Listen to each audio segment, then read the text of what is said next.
അധികാരത്തിന്റെ ചെങ്കോലല്ല, കാരുണ്യത്തിന്റെ തലോടലാണ് ജനതയെ നയിക്കേണ്ടത് എന്ന് ലോകത്തിന് കാണിച്ചു തന്ന ഇടയൻ. വത്തിക്കാന്റെ മട്ടുപ്പാവിലിരുന്ന് കൽപ്പനകൾ പുറപ്പെടുവിക്കുന്നതിന് പകരം ചേരികളിലും തെരുവുകളിലും വേദനിക്കുന്നവർക്കിടയിൽ ക്രിസ്തുവിനെ തിരഞ്ഞ ആ വലിയ മനുഷ്യൻ വിടവാങ്ങിയിട്ട് ഇന്ന് 1 വർഷം തികയുന്നു. ഫ്രാൻസിസ് മാർപ്പാപ്പ കത്തോലിക്കാ സഭയുടെ ചരിത്രത്തെ സ്നേഹം കൊണ്ട് മാറ്റിയെഴുതിയ പ്രിയപ്പെട്ട പാപ്പയുടെ ഓർമ്മകൾക്ക് മുന്നിൽ ലോകം ഇന്ന് ആദരവ് അർപ്പിക്കുകയാണ്.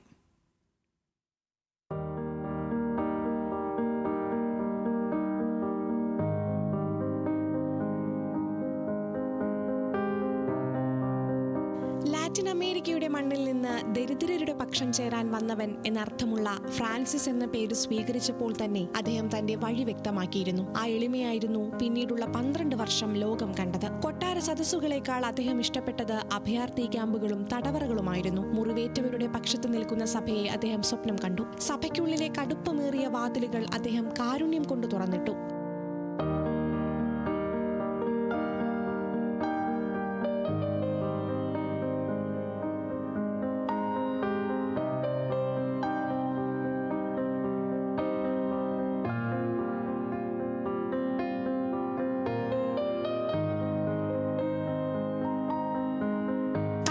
സഭയെ ആധുനിക കാലഘട്ടത്തിന് അനുസൃതമായി നവീകരിക്കാൻ മുൻകൈയെടുത്ത നേതാവായിരുന്നു ഫ്രാൻസിസ് മാർപ്പാപ്പ. ദരിദ്രർക്കും പാർശ്വവൽക്കരിക്കപ്പെട്ടവർക്കും വേണ്ടി അദ്ദേഹം ഉയർത്തിയ ശബ്ദം ലോകമെമ്പാടും പ്രതിധ്വനിച്ചു. ലോകമെമ്പാടുമുള്ള ദശലക്ഷക്കണക്കിന് വിശ്വാസികൾക്കൊപ്പം ആ വിയോഗ വാർത്ത അറിഞ്ഞ അവിശ്വാസികളും ഇതര വിശ്വാസധാരയിലുള്ളവരും വിതുമ്പി.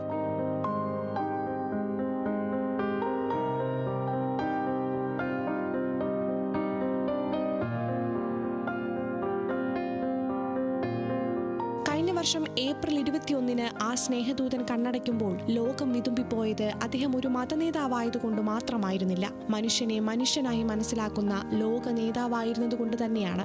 സെന്റ് പീറ്റേഴ്സ് ബസിലിക്കയുടെ ഉള്ളിലെ ശാന്തമായ കല്ലറയിൽ അദ്ദേഹം വിശ്രമിക്കുമ്പോഴും അദ്ദേഹം പകർന്നു തന്ന ആ സ്നേഹത്തിന്റെ വെളിച്ചം ലോകത്തെവിടെയോ ഇന്നും ആരെയൊക്കെയോ ആശ്വസിപ്പിക്കുന്നുണ്ടാകാം. 2013 മാർച്ച് 13 അർജന്റീനയിലെ ബ്യൂണസ് ഐറിസിൽ നിന്നുള്ള കർദിനാൾ ഹോർഹെ മാരിയോ ബെർഗോളിയോ കത്തോലിക്കാ സഭയുടെ 266ാമത് പാപ്പയായി തെരഞ്ഞെടുക്കപ്പെട്ടത്. സഭയ്ക്കുള്ളിലെ അഴിമതികൾക്കും ലൈംഗിക അതിക്രമങ്ങൾക്കുമെതിരെ ശക്തമായ നിലപാടെടുത്താണ് അദ്ദേഹം ശ്രദ്ധേയനായത്. പാരമ്പര്യവാദികളുടെ എതിർപ്പുകൾക്കിടയിലും മാറ്റത്തിന്റെ കാറ്റായി അദ്ദേഹം സഭയിൽ നിലകൊണ്ടു. മനുഷ്യരോടൊപ്പം നടക്കാനാണ് ക്രിസ്തു എന്നെ വിളിച്ചത് എന്ന ലളിതമായ ദർശനത്തോടെ അദ്ദേഹം പൂർത്തിയാക്കിയ ആ സഭാ ശുശ്രൂഷ കാലങ്ങൾക്കപ്പുറവും ലോകത്തിന് മാർഗദീപമായി തുടരും. വത്തിക്കാന്റെ ചരിത്രരേഖകളിൽ മാത്രമല്ല, ഓരോ സാധാരണക്കാരന്റെയും ഹൃദയത്തിൽ ഫ്രാൻസിസ് പാപ്പ കാരുണ്യത്തിന്റെ അണയാത്ത ദീപമായി നിലനിൽക്കും.